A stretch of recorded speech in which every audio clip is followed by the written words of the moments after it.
La Côte d'Ivoire vient de vivre des élections législatives historiques. Le RHDP vient de réussir un véritable coup de maître politique et domine presque entièrement l'Assemblée nationale. Mais derrière cette victoire écrasante, une question dérangeante se pose. Est-ce réellement le choix du peuple ou le résultat d'un système verrouillé? Fraude, CEI contesté, participation faible, indépendants liés au pouvoir.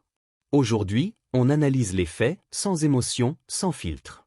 Like cette vidéo et abonne-toi si tu veux des analyses politiques claires et courageuses. Non, mais il y a un point intéressant. Enfin, là, aujourd'hui, le RHDP oui.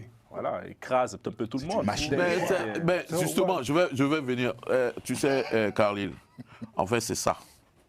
C'est ça. Oui, le RHDP va tricher. La CEI est une machine. On n'a pas dit qu'ils ont triché, en fait. Gagné, non? La CEI est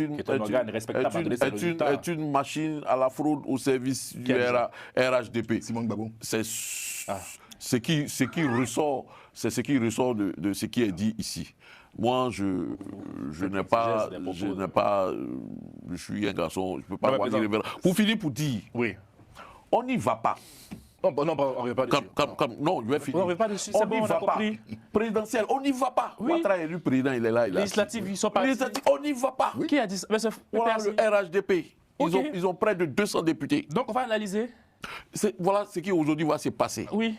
Près de 200 députés qui vont voter, certainement, eux, j'en suis convaincu, qui vont prendre une nouvelle constitution. Ah, mais c'est le pouvoir, non? Est-ce que j'ai dit ce que je suis en train de dire, je suis en train d'analyser une situation, ce n'est pas parce que je le désire. Donc ne perçois pas les choses comme ça et laisse-moi le temps de finir. On a dit, faut pas, on va y aller, ne calculons pas ça, nous n'étions pas ces législatives. Le RHDP fait une marée, je dirais une vague orange, un tsunami orange aujourd'hui sur l'Assemblée nationale. Ils peuvent aujourd'hui, là, avec le Congrès, ils reprennent plus de 2/3. D'ici 2 semaines, si ça les intéresse, ils nous envoient une nouvelle constitution. Bien. Eux, on n'aura rien à dire. On va aller dans les détails, monsieur. Cependant. Président, non, vous n'êtes pas seul sur le plateau, excusez-moi. C'est vrai que vous êtes Laisse-moi faire de la vague orange, on dirait, mais c'est bon. Hein. Laisse-moi faire mon édito. Non. Bon, on va aller à l'essentiel. Je te raconte.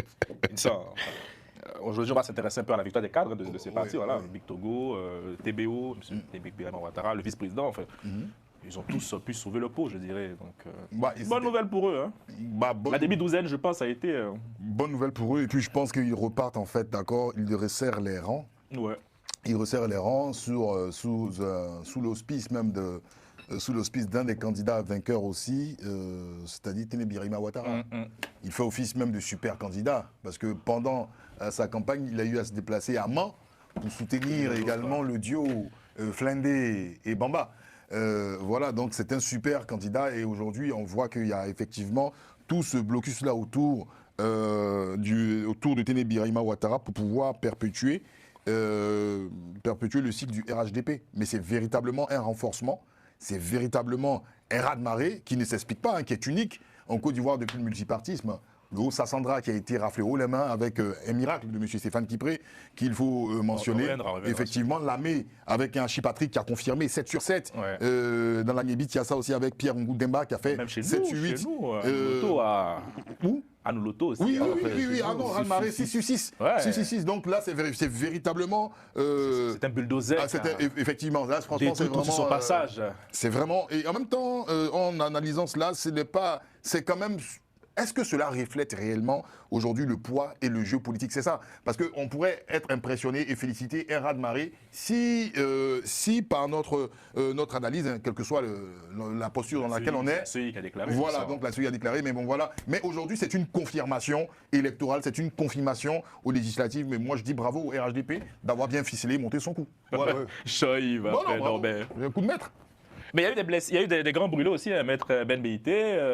Oui, enfin, il y a tout quand même. Mais ça, en fait, c'est ce qui est intéressant. Si tu permets, Jean-Yves, rapidement, je l'avais dit ici lors de l'émission, qu'il y a une particularité dans le septentrion, qui n'est pas évidente, d'accord, bizarrement, je ne sais pas si c'est le hasard qui le fait, dans les autres zones géographiques. Dans les autres zones géographiques, vous allez avoir par exemple le RHDP qui vient affronter des personnes qui ont envie aussi, qui sont souvent originaires de la circonscription, de la région, qui ont envie aussi de donner. Et il est très rare que le RHDP, d'accord, surtout avec des gens qui représentent le pouvoir, je veux dire ministre d'État, ministre gouverneur et autres, que ces gens-là mordent la poussière, d'accord, ou même PDG de certaines structures comme Yensi à Diaké. Mais dans le septentrion, PDG du port oui, dans le septentrion, ce qui est quand même extraordinaire, c'est qu'on a des indépendants qui arrive à faire bouger de fortes personnalités. Et le cas, par exemple, de Maître Ben Meïté, assez évocateur, parce que c'est pas un député. Maître Ben Meïté est une voix quand même entendue. Et moi, je salue la victoire de M. APE, voilà, M. Yaya Meïté, qui nous a fait un grand jeu. Et je vais dire aussi merci, parce que le président Jean-Paul Leroy m'a fait découvrir cette personne. On espère, voilà, voici ce que je voulais dire. Vous êtes très chaud, j'aime bien. Et les jumeaux suprêmes aussi, au niveau du jumeau. J'arrive et après, non, mais j'ai une bonne question pour vous. Allez, Jean-Yves. En fait, le problème, c'est que dans cette zone dont on s'en parle là, c'est-à-dire ces candidats indépendants là sont aussi issus du parti au pouvoir. Donc, pour moi, c'est pas c'est blanc, bonnet, blanc, quoi. Voilà, ils vont aller remettre, comme on le dit toujours, le sabbat idée, ils vont remettre cette victoire là au parti et puis ça suivra son cours. Maintenant, pour revenir au fait que l'Assemblée nationale soit orange, ben, j'ai bien envie de dire qu'ils fassent ce qu'ils veulent. Ce que j'ai envie de dire, parce que ils ont aujourd'hui planté la graine. C'est grave ce que Jean dit, c'est grave. J'ai bien envie de dire. Laissez-le terminer. C'est mon ressenti, c'est le ressenti que j'ai aujourd'hui parce que on ne peut pas, je vais dire, une chose est sûre, c'est que c'est parce que cette vague orange là ne représente pas, je vais dire, la majorité des Ivoiriens, parce qu'aujourd'hui, lorsqu'on regarde même au niveau ils essaient quand même d'habiller avec le taux de participation, on essaie de le remonter un peu pour qu'il colle, pour qu'il soit un peu représentatif, mais malgré tous ces efforts-là, on voit que c'est encore en dessous de ce qu'on pourrait peut-être, à la limite, espérer, quoi, et dire oui, effectivement, ça peut refléter, ou du moins le taux est quand même haut. Voilà, même s'ils ont essayé de faire je dirais pas, quelques gymnastiques pour essayer de le relever, mais ça n'a pas donné. Donc, quand je regarde tout ça, c'est le sentiment que j'ai, c'est parce qu'on ne peut pas être dans, je vais dire, dans un état, et puis chaque fois, on va nous vendre un verbatim. On nous dit chaque fois que tout va bien, les choses, on est dans une démocratie, voici ceci, voici cela, et puis avoir de tels trucs qui se déroulent. Je vais finir par ça.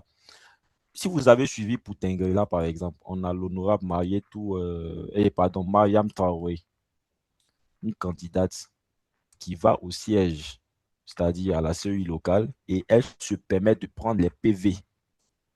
Elle demande les PV comment on appelle ça, qui vont au Conseil constitutionnel, et elle les prend, elle veut sortir avec ces PV-là. Et quand j'ai vu ça, moi je me suis, en tout cas jusqu'à aujourd'hui, j'attends toujours peut-être je suppose que la CEI va porter plainte et puis elle sera, une procédure judiciaire va s'ouvrir à son encontre et puis elle sera peut-être arrêtée parce que l'acte qu'elle a posé normalement, je crois, c'est une entrave au processus électoral et c'est puni. Donc, on espère qu'elle sera entendue pour ça. Donc, lorsqu'on regarde tout ça, on se dit, si en 2025, on a ce genre d'attitude-là, imaginons, pas pour revenir sur le truc, imaginons ce qui s'était passé en 2011 dans ces zones-là, pour ne pas dire 2020 ou 2015. On va avancer sur... La question n'est donc pas de savoir qui a gagné, mais comment et pour qui. Dis-moi en commentaire. Cette victoire du RHDP reflète-t-elle vraiment la volonté du peuple ivoirien? Partage cette vidéo si tu penses que ce débat doit être entendu.